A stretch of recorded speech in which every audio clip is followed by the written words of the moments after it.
Dumarami na ang mga cruise ship na hindi na lamang pansamantalang humihinto sa Pilipinas, kundi dito na rin nagsisimula at nagtatapos ng kanilang biyahe.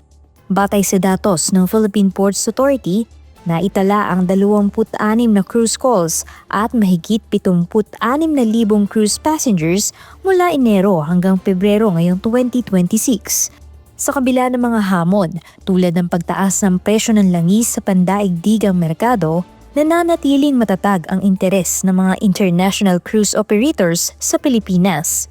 Kapansin-pansin din ang pagdami ng turnaround cruise calls, partikular sa Eva Macapagal Cruise Terminal sa Maynila, na mula sa 2 turnaround cruise calls ay mayroon ng 6 as of April 2026. Sa ganitong setup, dito mismo sumasakay at bumababa ang mga pasahero na indikasyon ng lumalakas na kumpiyansa ng mga cruise line sa kakayahan ng bansa bilang home port.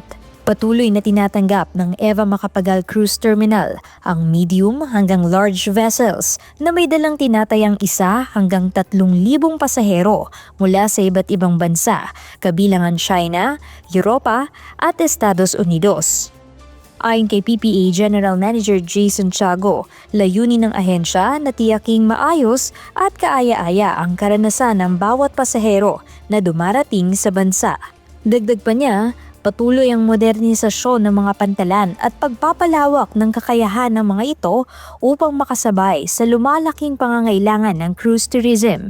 Bukod dito, patuloy ring tumatanggap ng mga cruise ship ang mga pantalan sa Corimao, sa Lumage, Coron, at Puerto Princesa na nagbubukas ng mas maraming destinasyon para sa mga turista. Samantala, sa ilalim ng kampanyang Papasyal Tayo, hinihikayat ang mga cruise passenger na tuklasin ang mga lokal na destinasyon malapit sa mga pantalan na inaasahang magpapalakas sa turismo at lokal na ekonomiya. Sa kabila ng mga hamon, nananatiling positibo ang PPA sa patuloy na paglago ng cruise tourism at sa pagpapalakas ng pwesto ng Pilipinas sa pandaigdigang merkado. Jel Manalo para sa PPA TV.